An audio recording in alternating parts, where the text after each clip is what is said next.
Tonight feels different, and deep down, you know it. There are moments in life that pass like ordinary hours, and then there are moments that carry a weight your spirit can recognize before your mind can explain it. This is one of those moments. You are not here by accident. You did not arrive at this message because of luck, habit, or random timing. Something in your soul has been pulling you toward this very turning point, because heaven knows the season you are standing in, and heaven knows what has been delayed long enough. You have cried in private. You have stayed strong when nobody clapped for you. You have held yourself together in rooms where you felt unseen, underestimated, and quietly dismissed. Yet through all of it, the hand of God has remained on your life, even when the evidence was hidden beneath pressure, silence, and waiting. You have been through a kind of preparation that most people would never willingly choose. You have known what it means to stretch little and make it enough. You have known what it means to keep faith alive when nothing around you seemed to move. You have watched doors close without explanation.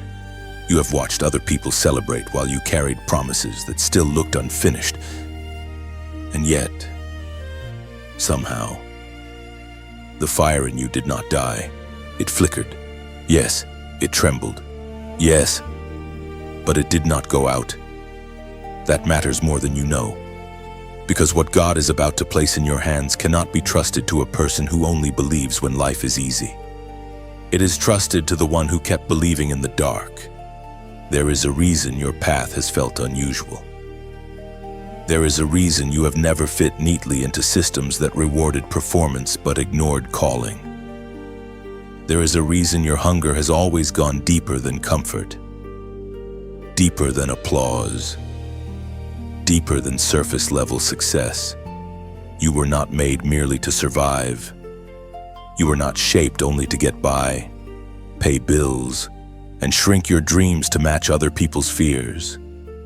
You were marked for impact. You were marked to carry something larger than yourself. And when God marks a life for greater influence, He often allows that life to be refined in ways that feel lonely before they feel glorious. The oil is costly before it becomes visible. The anointing is heavy before it becomes obvious. The assignment is demanding before it becomes rewarding. So when you hear that only a small number will truly receive what God is releasing, do not hear arrogance in that. Hear responsibility. Hear weight. Hear stewardship. Because abundance in the hands of the unprepared can become destruction. But abundance in the hands of the chosen can become rescue, restoration, and generational change. This is not only about wealth as the world defines it. This is about divine transfer. This is about God bringing resources, opportunities, favor, access, and influence into alignment with a life that has been forged in hidden places. This is about your turn, not because you demanded it, not because you manipulated your way into it, but because God has watched what you did when nobody else was watching. There were nights when your heart was tired, but you still whispered one more prayer. There were mornings when fear sat beside you, but you still got up and kept moving. There were seasons when your name was left out, but your destiny was not. That is the difference. The people can overlook you, but heaven cannot. People can delay you, but they cannot cancel what God has written. People can misunderstand your pace, your silence, and your separation. But they do not have final authority over your story. God does. And when God says it is your turn, no gatekeeper can stand in the way forever. Resistance may appear. Doubt may speak. Old disappointment may try to rise and remind you of everything that did not happen before. But this time is different, because you are not standing where you stood before. You have grown. You have been stretched. You have learned discernment. You have learned restraint. You have learned how to hear God's voice beneath the noise. That is why tonight carries such urgency in your spirit. Not panic, not fear. Urgency. The kind that tells you not to sleep through a divine moment. The kind that tells you not to dismiss what God is awakening in you. The kind that tells you to pay attention. Because a shift can begin before there is visible proof of it. A door can unlock in the spirit before it opens in the natural. A chain can break internally before your circumstances catch up. A season can end in heaven before earth has announced the news. You are closer than you think. Closer than your bank account suggests. Closer than your current surroundings suggest. Closer than the voices of doubt have been telling you. Something is aligning. And your job in this moment is not to argue with God about whether you are worthy enough to receive it. Your job is to come into agreement. So breathe and let this truth settle over you. You are not forgotten. You are not late. You are not disqualified because it took longer than expected. Delay is not denial when God has been using the waiting to build capacity in you. What is coming requires more than desire. It requires maturity. It requires spiritual stamina. It requires a heart that can hold blessing without worshiping blessing.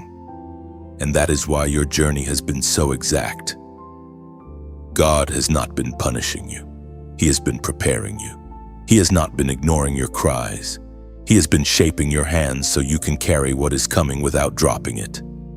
If this speaks directly to your spirit, comment 888 as your sign of agreement, and let that be your way of saying, I receive what God is releasing in this season. Because tonight is not the night to shrink back into old thinking. Tonight is not the night to call yourself small when heaven has been calling you chosen. Tonight is the night to recognize that the pressure was not proof that you were abandoned. It was proof that something in you was being formed for a greater hour. You are stepping toward a moment that can change the direction of your life. And it begins with this decision to believe that when God says it is your turn, you do not need to apologize for receiving it. You only need to be ready.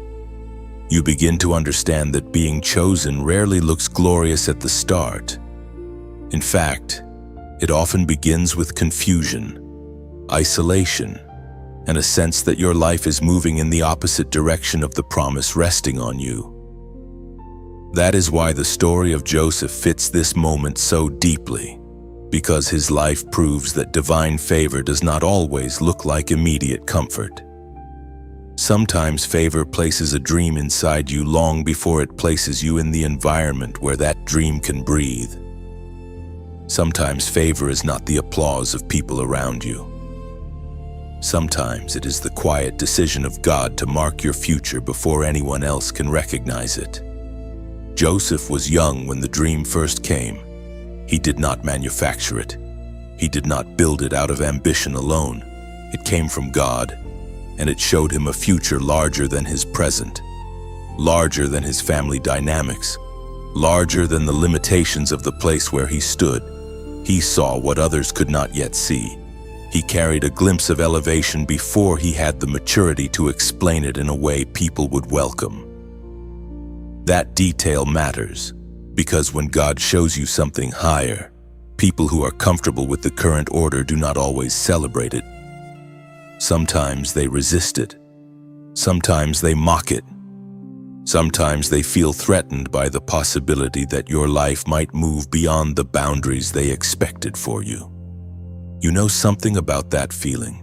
You know what it is to sense that there is more over your life while everything around you says to stay small, stay quiet, stay realistic, stay limited.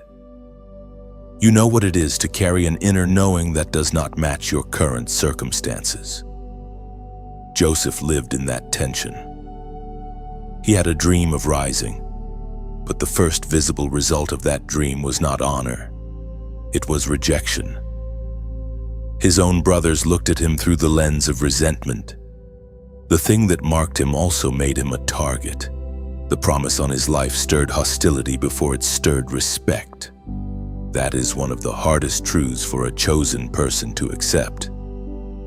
The mark of God can attract warfare before it attracts favor in public. The dream can make you lonely before it makes you visible. Joseph was not thrown into celebration. He was thrown into a pit.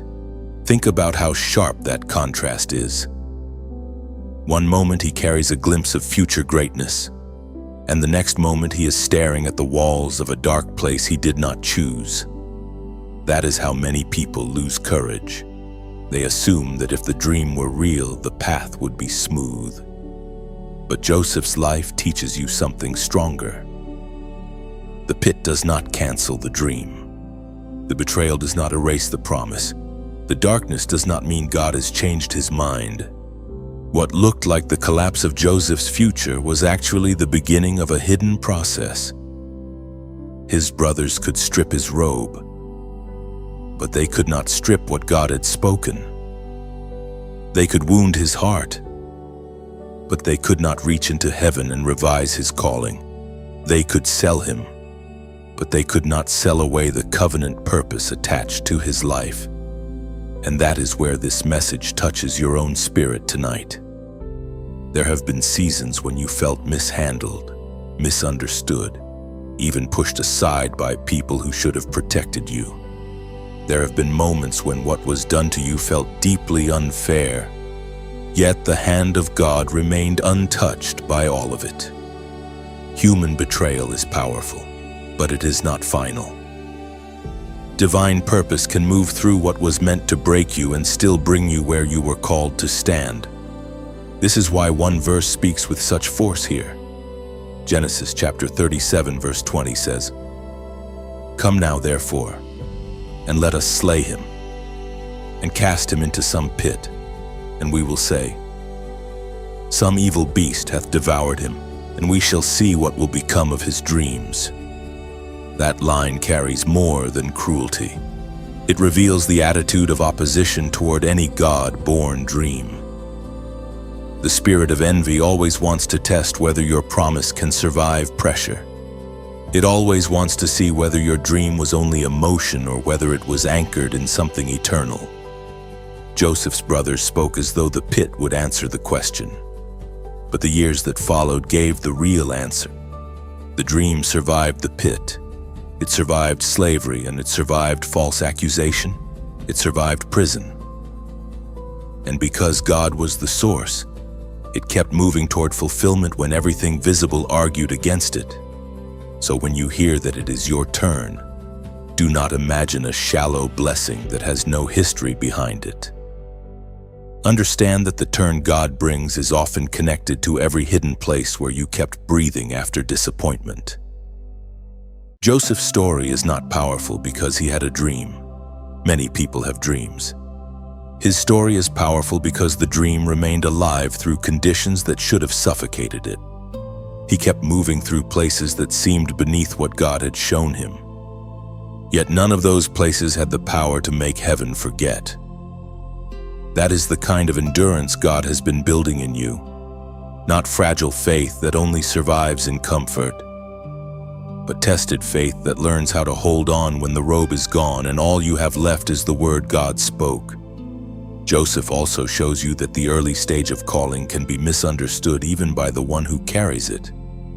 At first, a dream can feel like a crown when it is really an assignment.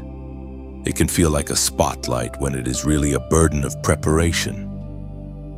The dream is beautiful, but the shaping process is severe. And still, God wastes nothing in it. Every moment in Joseph's descent was making room for a greater ascent. Every layer of pain was enlarging his capacity. Every injustice was becoming part of a story that would one day feed nations. That is why you cannot measure your destiny only by the season you are in. Joseph in the pit looked abandoned to human eyes, but Joseph in the pit was still Joseph the dreamer. Still Joseph the chosen vessel. Still Joseph the one whose future had already been seen by God. so you do not have to panic over the contrast between what has been promised and what is presently visible. Joseph teaches you to hold the tension without surrendering the truth. The dream may be ahead of you, but it is not lost. The pit may be real, but it is not permanent. The rejection may hurt, but it is not the end of the story. What God begins and He continues. And if He placed something uncommon over your life, then even this difficult chapter can become the road that leads you there. What happened after the pit is where many people miss the deeper meaning of Joseph's story, because they focus on the dream and then they focus on the palace, but they do not always linger long enough in the hidden middle where character is formed. Yet that hidden middle is where the real weight of the message lives for you tonight. Joseph was no longer in the place of open rejection, but he was not yet in the place of visible fulfillment either.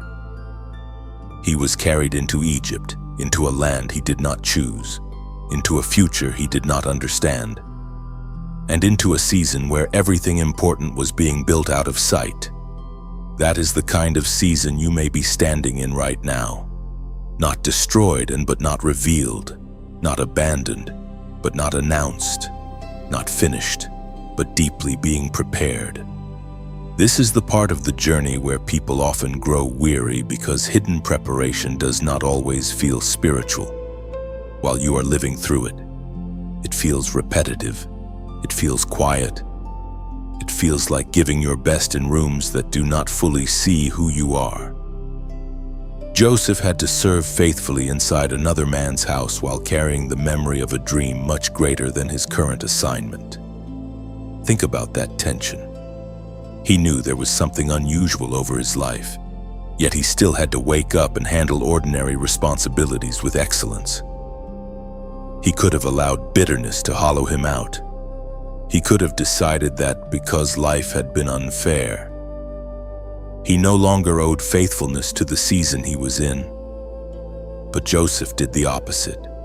He worked well in obscurity. He honored God in limitation. He developed discipline before he ever gained influence. That is one of the clearest signs that heaven is preparing a person to carry more. Before the increase comes, there is usually a season where God watches what you do with what seems small. Joseph was learning stewardship long before he was given authority over nations. He was learning how to manage what belonged to someone else before he would one day oversee abundance on a scale that could preserve multitudes. The hidden season was not empty. It was loaded with training. Every unnoticed act of integrity was building capacity. Every restrained response was forming strength. Every day he chose diligence over despair. Something in him became more able to hold the future God had already seen. You may wonder why your own process has felt so long, so exact, so demanding. Joseph answers that question without rushing it, because what is coming to you cannot be carried by a version of you that is still ruled by emotion, pride, panic, or wounded impulse. God is not merely trying to bless you. He is preparing you to remain stable when blessing arrives. Anyone can ask for overflow. Fewer people can remain humble in it. Anyone can want doors to open. Fewer people can walk through those doors without losing their center. Joseph's hidden years were teaching him how to stand in pressure without collapsing into resentment or self-worship. And there is something else happening in this quiet shaping that speaks directly to your life. In hidden seasons, God often removes false support so that your confidence is no longer built on applause, ease, or fast results. Joseph had no crowd around him affirming the promise. He had no public proof that the dream was still active. What he had was the presence of God and the decision to remain faithful anyway.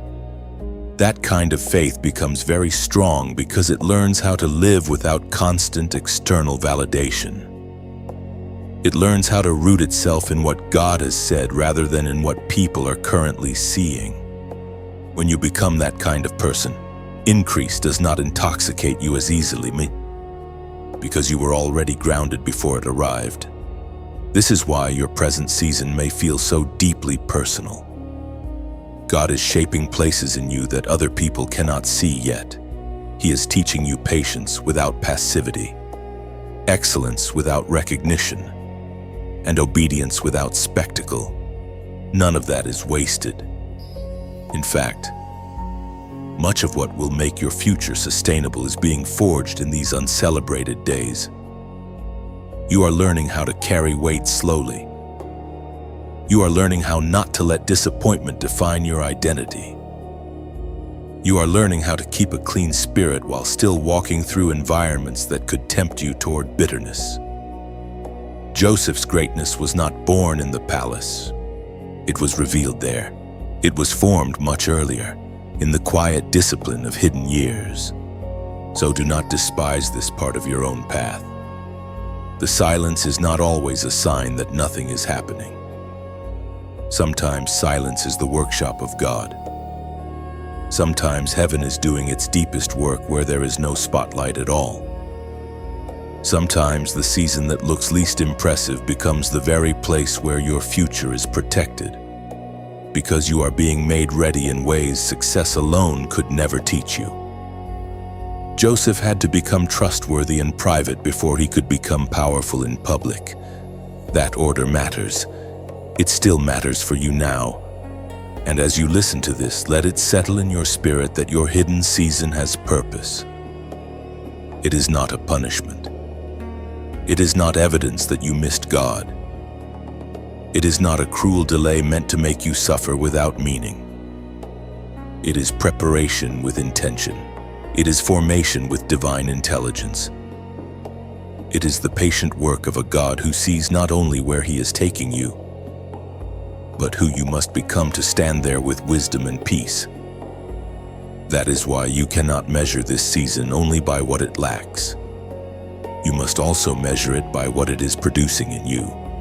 If this message is strengthening you, let it stay with you beyond this moment.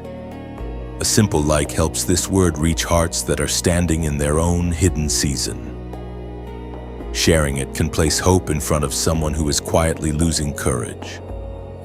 Subscribing helps you remain connected to messages that keep building your faith as this journey unfolds. And if you feel led to support this work in a deeper way, there is also a way to donate in the description. Not as pressure, but as partnership in spreading a message that reminds people they are not forgotten in the waiting. Because Joseph was not forgotten in Egypt, and you are not forgotten now. The quiet training is still holy. The hidden shaping is still active. And the same God who preserved the dream through betrayal is preserving you through preparation. What feels slow is not empty. What feels concealed is not abandoned. You are being built with care, and the strength forming in you now will matter when the doors open wider than you once imagined. When that moment comes, you will not stand there as someone suddenly made ready by opportunity. You will stand there as someone who was prepared in secret, purified in pressure, and taught by God how to carry more without losing the heart that made you trustworthy in the first place. By now, you can feel the deeper lesson taking shape through Joseph's life. The hidden season did not only teach him patience, it taught him what kind of spirit could be trusted when the weight became greater. This is where many people misunderstand divine increase, because they imagine that receiving more is mainly about desire, when in truth it is also about readiness. Joseph's life makes that unmistakably clear. He was not simply being delayed. He was being refined so that when influence finally reached him, he would not be crushed by it, corrupted by it, or careless with it. That is why this moment matters so much for you. Not everyone can carry the kind of enlargement they pray for. Not everyone can remain clear when the pressure rises, when the responsibilities multiply, and when the atmosphere around them becomes more demanding than before. Joseph's training continued in places where no one would have guessed that a ruler was being formed. He served in Potiphar's house with consistency. He learned order, discipline, observation, and restraint. He learned how to stay excellent without becoming entitled. He learned how to keep his inner life aligned with God even when his outer life gave him no obvious reward for doing so. That is the difference between a person who wants increase and a person who can sustain it. A hungry heart may ask for more, but a prepared heart knows how to remain stable while carrying more. Joseph was becoming that prepared heart. Then came another blow. He was falsely accused and sent to prison. Again, the pattern repeated itself. The chosen one did not move from dream straight into reward. He moved through layers of testing that exposed whether his faith was real. Prison is where many would have surrendered their hope entirely. Prison is where bitterness could have become his identity. Prison is where he could have concluded that the dream had become a cruel memory rather than a living promise. Yet even there, Joseph remained inwardly alive. He did not let confinement define the boundaries of his spirit. He kept serving. He kept discerning. He kept showing signs of a mind and heart that were not owned by the darkness around him. That matters for you because one of the clearest signs of divine preparation is the ability to remain internally governed while external conditions are unstable. You may not control every room you enter. You may not control every injustice that rises against you. You may not control how long certain doors stay shut. But you can still remain rooted. You can still remain clear. You can still refuse to let pain train you into becoming cynical, careless, or spiritually numb. Joseph did not let hardship teach him the wrong lesson. He allowed hardship to deepen his wisdom without poisoning his soul. That is rare. That is why few can carry true abundance. It is not because God is cruel. It is because abundance magnifies whatever is already inside a person. If there is chaos inside, more only widens it. If there is greed inside, more only feeds it. But if there is clarity, reverence, discipline, and humility inside, then increase can become a channel rather than a curse. You may now be recognizing why your own process has required so much inner strengthening. God has been protecting you from receiving too much before your foundations were strong enough to hold it.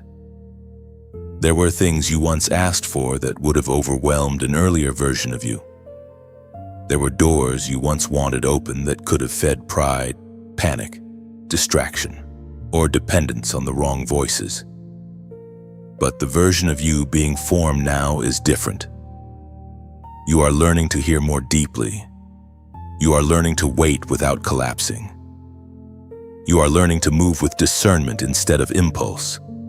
You are learning that blessing is not only about what reaches your hands, but also about the condition of your mind and spirit when it arrives.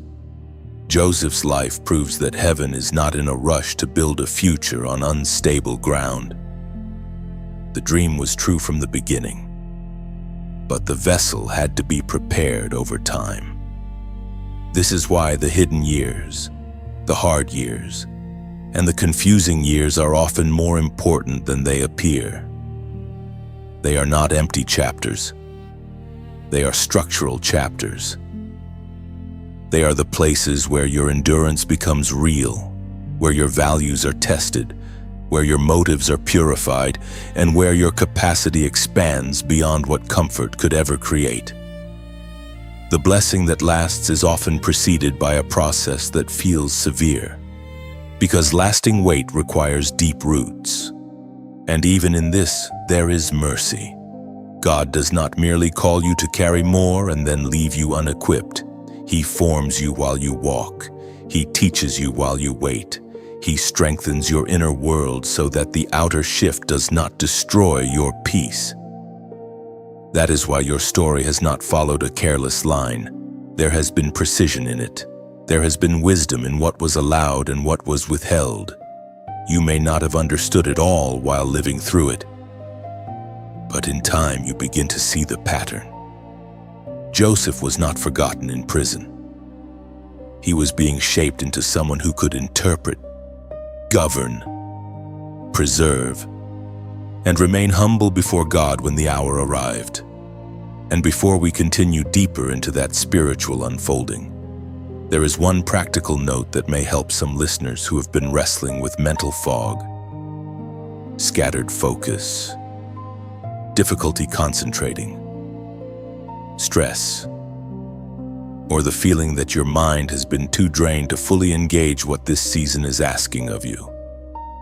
There is a product called the Genius Wave, also referred to by some as Genius Song, presented as a short audio based on brainwave entrainment using sounds associated with theta and gamma states. Designed to support focus, creativity, clearer thinking, and calm in just a few minutes a day.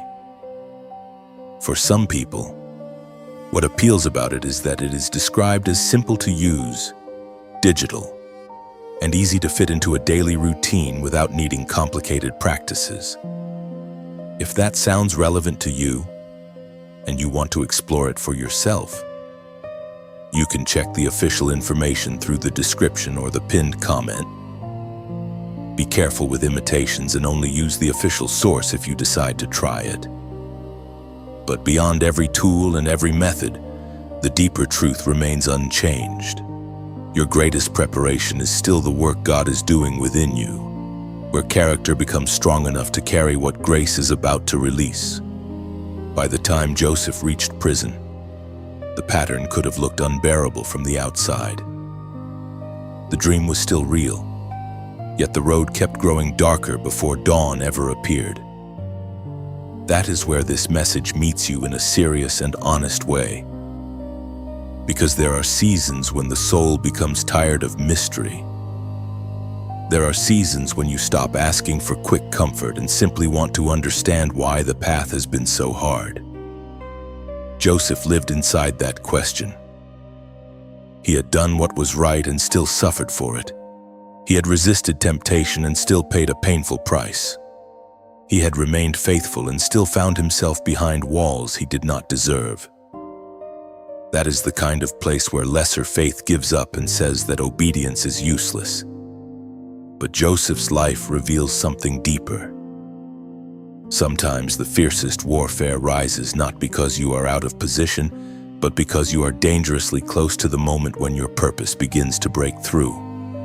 This is why you must understand the nature of spiritual resistance. Resistance is not always a sign that you are on the wrong road. Sometimes resistance gathers around the very thing heaven intends to use. Joseph's life carried preservation for many people, so the pressure around him was intense. The enemy does not panic over a life with no kingdom consequence. Darkness does not waste its strength fighting a person who plans to stay asleep, stay bitter, or stay small. It fights where there is future. It fights where there is light. It fights where there is potential for deliverance, provision, and restoration. Joseph was not just a young man with a private dream. He was a vessel connected to the survival of nations, even though he could not yet see the full scale of it. That is why the battle around him was so severe. You may now be seeing your own story through a sharper lens. The unusual pressure, the repeated delays, the moments when you felt targeted without understanding why. These things may not be random at all. They may be signs that your life carries more weight than you once realized. The struggle has felt larger because the assignment is larger. The opposition has felt personal because your obedience is dangerous to forces that would rather keep people in famine, confusion, and fear. Joseph was carrying an answer before the crisis fully unfolded. He was being shaped into a response for a future need.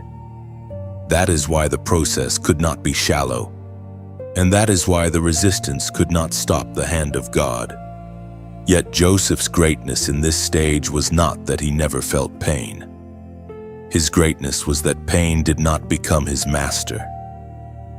In prison, he continued to serve, to observe, to listen, and to use the gifts God had placed within him. He did not bury what was in him just because his environment was unjust. That is a profound lesson for you. When spiritual warfare intensifies, one of the enemy's first goals is to make you disconnect from your own calling. To make you believe that because the place is small, your gift no longer matters. To make you assume that because life is hard, your anointing is inactive. But Joseph refused that lie. He interpreted dreams in prison. He remained attentive in confinement. He allowed the grace on his life to keep flowing even while he was still waiting for his own release. That is where the hidden battle becomes very clear. Warfare is not only about what attacks you from the outside, it is also about what tries to happen within you. The real contest is often over your agreement. Will you agree with despair? Or will you agree with God? Will you let betrayal rewrite your identity? Or will you remember who you are even while the evidence is incomplete? Will you become cold? Or will you remain available to heaven? Joseph won in prison long before he ever walked out of it, because he did not allow prison to decide the state of his inner man. He stayed open to God. He stayed usable. He stayed aligned. One verse captures the atmosphere surrounding a life under pressure yet still held by God. Psalm chapter 105 verse 19 says, "Until the time that his word came, the word of the Lord tried him." That line speaks directly into Joseph's process. He was not only waiting for the promise, he was being tested by it. The word over his life was refining him while it remained unfulfilled. The promise was proving him in hidden places. It was exposing what kind of man he would become before the elevation arrived. And that is true for you as well. The word God has placed over your life does not only comfort you, it also tries you. It stretches your patience. It tests your motives. It reveals whether you will keep trusting when the clock seems slow and the walls seem close. There is something holy about that kind of testing when you understand its purpose. It is not meant to destroy you. It is meant to separate what is shallow from what is real. Joseph's trials were burning away illusion. They were teaching him how to carry revelation without arrogance, authority without cruelty, and influence without losing dependence on God. Every battle around his inheritance was also a battle over his maturity. Could he carry power without becoming like those who wounded him? Could he rise without revenge becoming his language? Could he handle increase without forgetting the God who sustained him in the dark? Those were the deeper questions being answered in prison. And here is the comfort you need to hold tightly tonight. The warfare may be real, but it is not greater than the purpose of God. The delay may be painful, but it is not stronger than divine timing. The prison may feel restrictive, but it cannot imprison the promise forever. Joseph's life was never actually in the hands of his brothers, Potiphar's wife, or the prison system. Their actions affected his path, but they did not own his destiny. God still held that. God still directed the final outcome, and that means the same for you. What fought you does not own you. What delayed you does not define you. What misunderstood you does not get the last word. So you return to stillness and remember that your inheritance is not merely money, status, or public validation. It is everything God has appointed for your life to carry in its proper time, with the right spirit, for the right purpose. The battle around it may be fierce, but that only confirms its value. Joseph's life stands here as living proof that when God chooses a vessel, opposition may bruise the journey, but it cannot cancel the call. The story is still moving and the word is still alive. And even in the pressure, heaven is bringing you closer to the hour when what was tested in secret will step into the open. There comes a point in Joseph's journey where the pressure has done almost everything it can do, and yet the promise still refuses to die. That is the breaking point before overflow. It is the place where a person can feel stretched beyond what seems fair, beyond what seems reasonable, beyond what looks survivable to the natural mind. And still, this is often the exact place where heaven is nearest to release. Joseph had been thrown into the pit, sold into slavery, tested in service, falsely accused, undone, and buried in prison. If anyone had reason to believe the story was over, it was him. Yet the story was not over. It was being tightened toward a moment that would prove that God does not waste pressure when that pressure is attached to a purpose. You may be standing in a season that feels very similar. You have carried weight for so long that you barely remember what lightness feels like. You have endured disappointments in layers, and the repetition of hardship has tempted you to believe that maybe this is simply how your life will always be. But Joseph's life speaks against that lie. There is a breaking point in the spirit where what has pressed on you for years begins to lose its authority. There is a moment when the very place that looked like the end becomes the setting for a divine reversal. And the reason that moment matters is because it does not come merely to comfort your emotions. It comes to reveal what God has been building in you all along. Joseph's prison years were not empty waiting. Even there, the gift on his life kept operating. He interpreted dreams for the cupbearer and the baker. He brought clarity where others were confused. He remained spiritually alive in an environment designed to reduce people to survival. That tells you something essential about the edge of breakthrough. Before the door opened, Joseph was already functioning in what God had placed inside him. He was not waiting for perfect conditions to become useful. He was not postponing obedience until life became easier.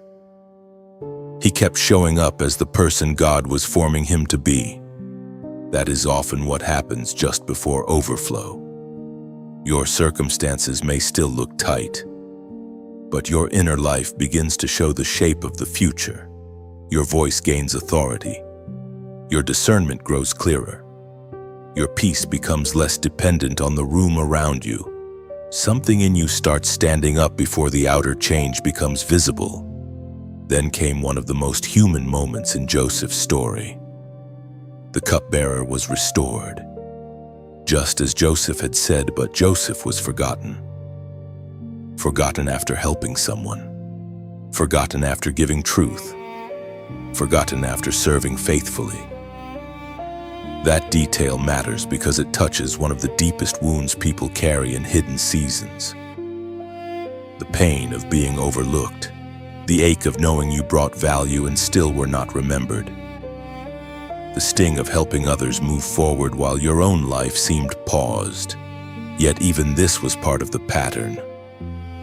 Joseph's future could not depend on the memory of man.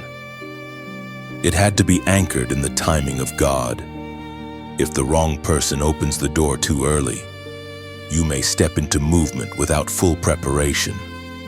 But when God opens the door, the timing carries grace that no human favor can imitate. That is why the breaking point before overflow is so intense. It often includes the last confrontation with disappointment. It includes the last temptation to say, I did all of this for nothing. It includes the last wave of emotional exhaustion trying to convince you to stop expecting anything good. Joseph had to live through that tension. He had to survive the silence after the promise to the cupbearer seemed to lead nowhere for him. But what looked like silence was not absence. It was alignment. Pharaoh had not dreamed yet. The national crisis that would require Joseph's gift had not fully surfaced yet. The stage for his emergence was still being arranged beyond his sight. And because of that, the delay was not denial. It was precision. You need to hear that with your whole spirit. Precision can feel cruel when you are tired, but later it reveals mercy. God knows the exact hour when the gift in you and the need around you will meet in a way that changes everything. Joseph was not being preserved for a small release. He was being preserved for a historic moment. That is why the pressure lasted as long as it did. The size of the assignment required a process deep enough to support it. And the same is true for you. Some of what you have walked through has felt excessive because what is ahead is not minor. It is not light. It is not casual. There is weight attached to your next season. And heaven has been making sure that when the door opens, you can walk through it without losing your soul. This is also why hope begins to return at the edge of breaking. Not shallow positivity, but sacred hope. The kind that rises quietly and says, something is moving even if I cannot fully see it yet. The kind that understands that the final moments before a shift can feel strangely heavy, because old structures are straining under the pressure of what is about to change. Joseph was closer than he knew. The prison was still around him, but the palace was drawing near. The silence was still real, but a summons was getting ready to find him. He did not need to force the moment. He needed to remain ready for it. That is a word for you now. Readiness matters. Keep your spirit clear. Keep your heart soft before God. Keep your integrity intact. Do not let exhaustion turn into agreement with defeat. The breaking point is not proof that you are finished. It may be proof that the old season is reaching its limit. Joseph's life teaches you that there is a holy tension right before release, where everything appears unchanged and yet everything is about to move. This is where many lose courage too soon. But you are being called to stay present, to stay listening, to stay faithful for one more stretch of the road. Because one moment of divine opening can gather up years of hidden preparation and reveal that none of it was wasted. And if this message is meeting you in that exact place, hold on to it and let it keep speaking after this moment ends. A simple like helps this word travel to someone else who is quietly standing at their own breaking point. Sharing it can become a lifeline for a person who has almost stopped expecting God to move. Subscribing keeps you connected to the unfolding of these messages as they continue building strength into your spirit. And for those who feel led to support this work in a more practical way, there is a place to donate in the description, not as pressure, but as a gentle act of partnership in helping this message reach further. Then return your heart to stillness, because the deeper truth remains the same. Joseph was not buried at the edge of his breakthrough. He was positioned there.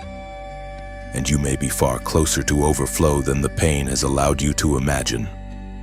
Then the moment finally arrived when hidden obedience met open opportunity. It did not begin with fanfare. It began with a problem that no one around Pharaoh could solve. The king had troubling dreams, and the wisdom of the court could not reach their meaning. That is often how God opens the next door. He allows a need to rise that only the thing formed in you can answer. Joseph had spent years developing depth in secret, and now the world he had been prepared for was starting to call for what he carried. The cupbearer remembered him at last, and what had seemed forgotten was suddenly brought back into the light in a single turn. Joseph was summoned out of prison to stand before power. Notice how quickly the atmosphere changed. One day he was still in confinement. The next day he was being brought before the ruler of the land. That is how divine timing can move. It may seem still for a long while. And then all at once the season changes with a force that no human planning could have produced. But what made Joseph ready for that sudden turn was not luck. It was obedience. He had not wasted the years before the summons came. He had not allowed prison to strip him of his spiritual clarity. So when the call reached him, he was able to step into it with composure rather than panic. The open door did not create his readiness. It revealed it. That truth matters for you now. There are moments when your life can change very quickly. But the change will rest on what has already been built inside you. God does not prepare you only for survival. He prepares you for sudden movement. He prepares you for the hour when the answer in you must be spoken with confidence and humility. Joseph did not rush before Pharaoh trying to impress him with his own brilliance. He answered from the place that hidden obedience had formed. He had learned through the years that the gift was from God, the interpretation was from God, and the glory belonged to God. That is why elevation did not make him unstable. He was already anchored in the source. One verse captures this turning point with great power. Genesis chapter 41 verse 16 says, Joseph answered Pharaoh, saying, "It is not in me God shall give Pharaoh an answer of peace." That sentence reveals the heart that unlocked the floodgates. Joseph had every reason to make the moment about himself. After all, this was the chance he had waited for through years of injustice and pain. Yet he did not build his future on self-exaltation. He placed God at the center. That is the deeper form of obedience many people do not understand. Obedience is not only doing what is right when you are under pressure, it is also remembering who deserves the honor when the pressure lifts and the opportunity appears. Joseph then interpreted the dreams with remarkable clarity. He explained that years of abundance were coming, followed by years of severe famine. But he did not stop with revelation. He gave wisdom for action. He spoke of storing grain during the years of plenty so that the nation would survive the years of lack. This is one more sign that obedience had matured him. He was not merely gifted, he was responsible. He did not only know how to hear from God, he knew how to carry that insight into practical stewardship. That is what made him fit for more. The floodgates do not open only over people who desire increase. They open over people who can combine revelation with wisdom, favor with discipline, and vision with stewardship. You can see now why Joseph's story has moved exactly this way. The pit taught him what betrayal feels like. Service taught him diligence. Prison taught him endurance. Waiting taught him humility. And now obedience brought all those lessons together in a single moment. When the opening came, he was no longer the young dreamer who only knew the promise in part. He had become a man who could carry the weight of fulfillment. His yes to God had been tested across years. And because that yes remained alive, one meeting changed everything. Pharaoh recognized the spirit of wisdom on him and placed him over the land. The prisoner became a governor. The forgotten man became the trusted voice. The one who had nothing suddenly held authority over abundance. This is why you must not underestimate one surrendered moment. People often speak as though breakthrough is only about the event itself. But the event is often the visible result of many hidden obediences gathered together by God. Joseph's rise looked sudden to everyone watching, but heaven knew how much faithfulness stood behind it. Heaven knew the tears, the restraint, the battles of the mind, the prayers spoken in confinement, the choices to remain pure when impurity offered an easier path. All of that was present when he stood before Pharaoh. Nothing had been wasted. The years had been stored inside him the way grain would soon be stored for the nation. Even his suffering had become part of his strength. And so the message returns to you with fresh force. The act that unlocks so much is not frantic striving. It is yielded obedience. It is the willingness to remain aligned with God in every season so that when the door opens, you walk through it carrying peace rather than confusion. It is the courage to tell the truth when opportunity appears, rather than dressing yourself in borrowed greatness. It is the discipline to use what God gives for preservation and purpose rather than for vanity. Joseph shows you that obedience is never small. It can look quiet, it can look hidden, it can look unrewarded for a long time. But in the hands of God, obedience stores power, it stores credibility, it stores trust.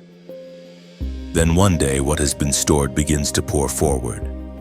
Joseph's promotion was not only personal relief, it was the beginning of his assignment at full scale. That is the difference between worldly success and divine purpose. Worldly success says you have arrived for yourself. Divine purpose says you have been raised so others may live. Joseph entered authority not as a man escaping pain, but as a steward prepared to preserve life. The floodgates opened. Yes, but they opened through a vessel that had learned reverence. That is why his story speaks so clearly into your life. God is not merely bringing you toward more. He is bringing you toward the kind of more that has meaning. And if you stay in that place of surrendered obedience, the same God who brought Joseph out at the right hour can bring you into your next season with a strength that has been forged in secret and proven in the fire. Once Joseph stepped into authority, the signs around his life became impossible to ignore. What had been hidden in prison was now visible in the palace. What had been questioned by others was now confirmed in front of nations. But the most powerful part of this stage is not simply that Joseph rose. It is that everything around him began to testify that God's hand had been on him all along. The dream, the endurance, the wisdom, the timing, the favor, the interpretation, the strategy. All of it started converging in a way no human arrangement could have produced. This is where you begin to understand something important for your own life.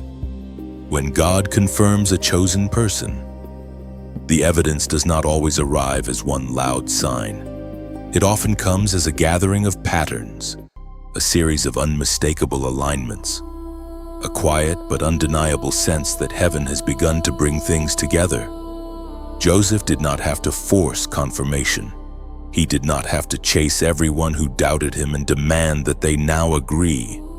God himself created the conditions that revealed who Joseph was. Pharaoh trusted him. The nation depended on him. The years of abundance unfolded exactly as he said they would. The storage plan succeeded. The wisdom he carried proved itself in real time. These were not empty spiritual slogans. These were signs with substance. That matters because true confirmation is not fantasy. It has fruit, it has order, it has evidence. It produces stability, not chaos.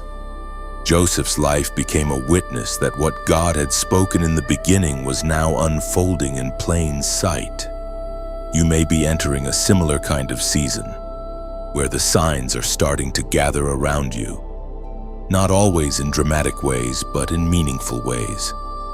You are noticing doors opening that once remained shut. You are sensing unusual clarity in places that used to feel confusing. You are seeing certain conversations shift. You are finding that your name is arising in rooms you did not enter by your own effort. You are seeing old limitations lose their grip.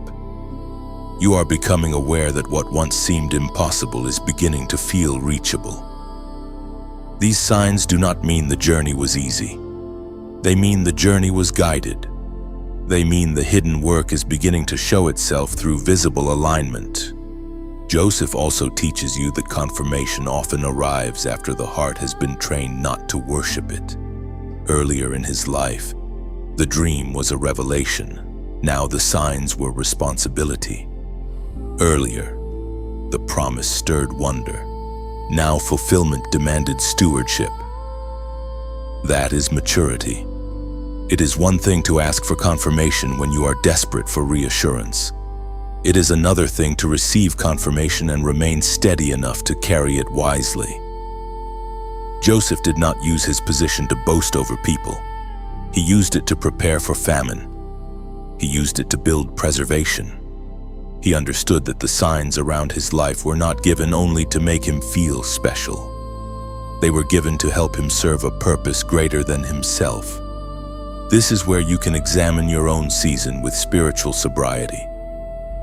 The signs around you are not there to flatter your ego. They are there to awaken your discernment. They are there to help you recognize that God is moving. They are there to strengthen your agreement with what heaven is doing so that you do not shrink back into old fear just as the season turns.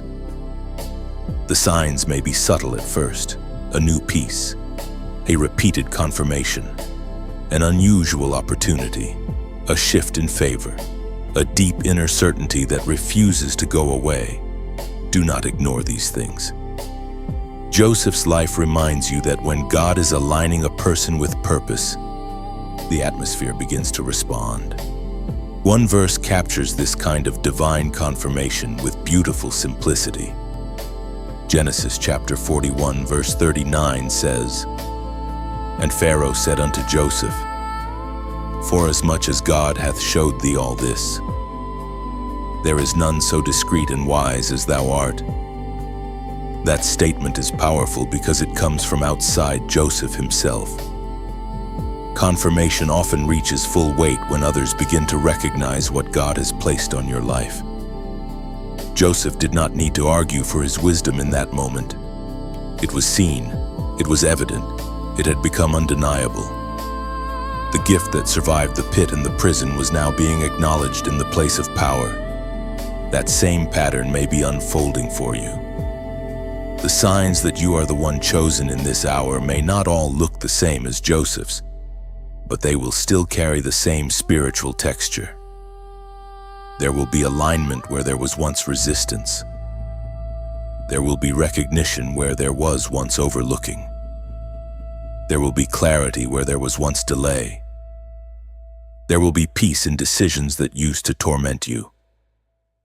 There will be provision arriving with strange precision. There will be a sense that things are not merely happening, but being arranged. And perhaps most importantly, there will be a growing strength inside you that no longer needs constant permission from others to believe what God has said. That inner shift is one of the clearest signs of all. Joseph had become a man who could stand in authority without forgetting the God who brought him there. He no longer needed the approval of his brothers to know that the dream was real. He no longer needed an easy path to believe that divine favor was active.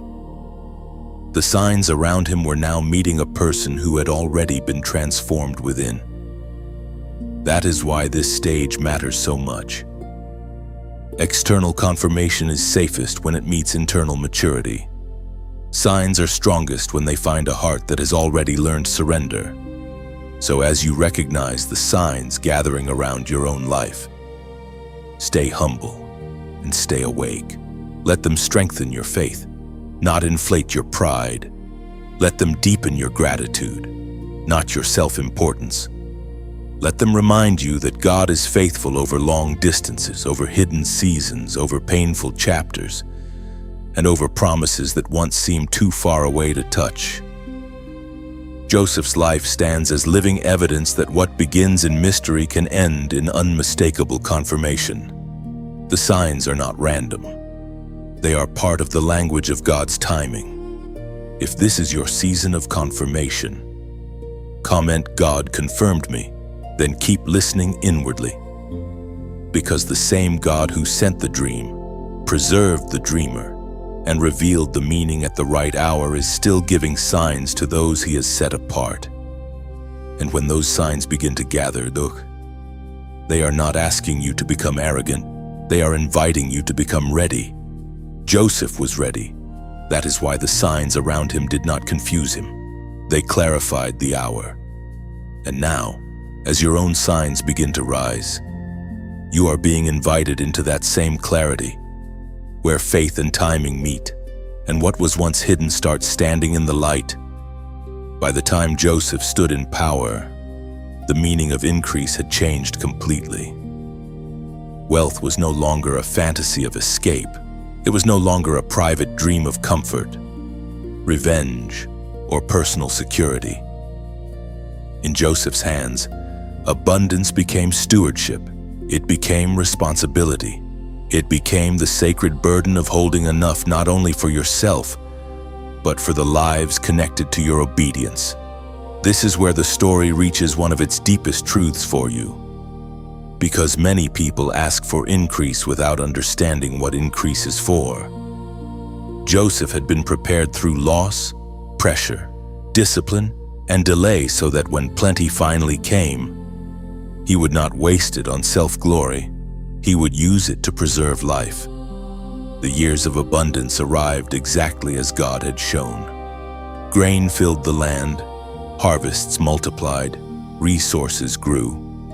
Joseph oversaw the storing of food with wisdom and order, and the scale became so great that it could hardly be measured. Imagine what that must have felt like. The same man who once had nothing, who had known the pit and the prison, was now standing over overflowing storehouses. Yet the beauty of the moment was not that he could finally say he had made it. The beauty was that he understood the purpose of what had been entrusted to him. He had not been brought there merely to enjoy plenty while others perished. He had been brought there so that when famine arrived, there would be provision waiting. That changes the whole meaning of wealth. In the kingdom of God, true increase is not merely possession. It is stewardship with vision. It is the ability to hold resources in a way that serves life, protects others, and honors the giver. Joseph's greatness was not that he became rich in a time of blessing. Many people become rich and lose their soul. Joseph's greatness was that his abundance stayed connected to mission. He never forgot that the wisdom had come from God, the timing had come from God, and the responsibility belonged before God. Because of that, his prosperity became useful. It became healing in material form. It became survival for nations. This is where your own heart is being instructed. If God places more in your hands, it is not only so your own fears can finally quiet down. It is not only so your lifestyle can expand. It is so your life can become a channel of provision, peace, relief, and stability. Joseph stored grain in years of plenty because he understood that stewardship sees beyond the present moment. It prepares while others celebrate without thought. It remains sober while others become careless. It receives abundance with gratitude, but also with foresight. That is one reason so few can hold true increase.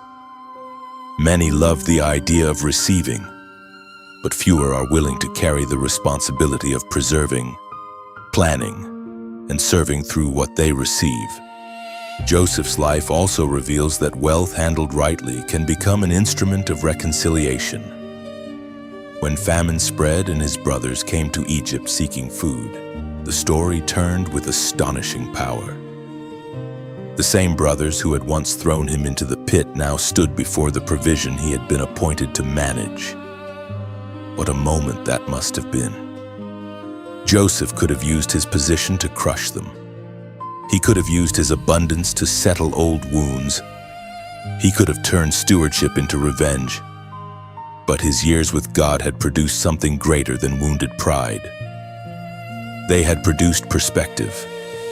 He could finally see that the story was larger than the pain. He could see that even what had been evil in human hands had not overruled divine purpose. That is one of the clearest signs that increase has been sanctified in a person's life. It no longer exists to magnify ego. It exists to reveal God's wisdom and mercy. Joseph was in a position to preserve the very people who had wronged him. Not because the wrong was small, but because God's purpose had become larger than his personal injury. That is mature stewardship. It does not deny pain, it transcends it. It says that what God has entrusted to me will not become a weapon of vanity.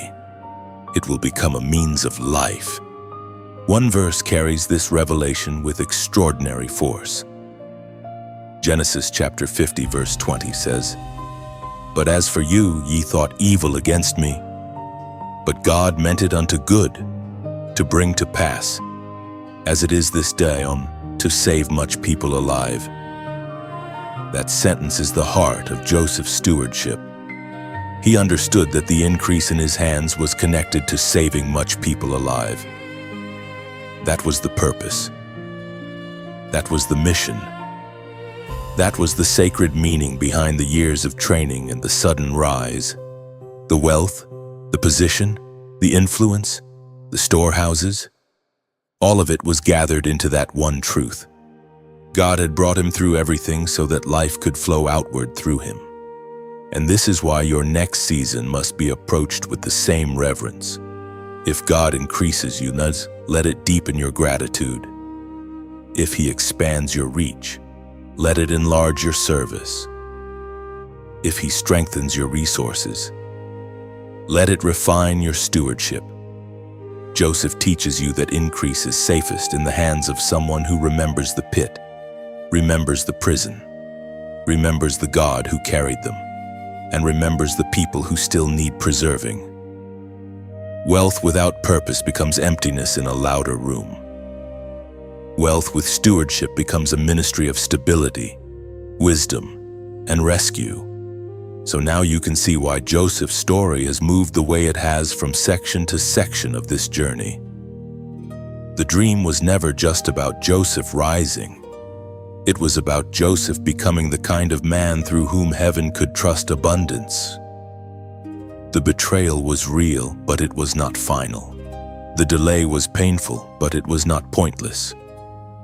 The pressure was severe, but it was not wasted. Every stage was shaping a steward. Every chapter was preparing someone who could carry plenty without forgetting people. That is the message resting on you now. What God desires to place in your hands is not only for display, it is for impact. It is for preservation. It is for legacy that outlives applause. Joseph did not become less spiritual when he stepped into administration, planning, and provision. He became spiritual in a deeper way because he let divine wisdom govern practical responsibility. That is the pattern for you as well. Holiness is not separated from stewardship. The sacred and the practical meet when what God gives is handled with humility, discipline, and love. Joseph's wealth did not pull him away from purpose. It revealed purpose at full scale. And if your life is being led into greater increase, let this settle deeply in you. The highest use of abundance is not self-glory. It is to become a trusted vessel through which God's goodness can reach farther than your own name ever could. Now the story comes to its full weight. Because Joseph is no longer the young dreamer in the field, no longer the wounded brother in the pit, no longer the faithful servant in another man's house, and no longer the forgotten interpreter in prison. He is standing in the place that once seemed impossible, not as a man inflated by power, but as a man established by process. That is why this final turn matters so much for you. The true sign of a chosen life is not merely that it rises. It is that it rises with a heart that has been purified enough to carry what once would have destroyed it. Joseph has become living proof that God can take a life through betrayal, silence, false accusation, waiting, and warfare, and still bring that life into a place of influence without losing the fragrance of humility. This is where you must see yourself clearly. You are not merely waiting for relief. You are being called into identity. You are not only hoping for a better circumstance. You are being invited to walk as someone who knows what God has done in secret and no longer apologizes for the grace resting on your life. Joseph no longer needed to chase validation. He no longer needed to argue with the people who once dismissed him. His life itself had become the answer.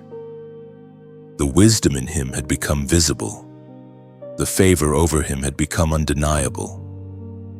The stability within him had become stronger than the memories behind him. That is what it means to be crowned, confirmed, and unstoppable. It does not mean you never suffered.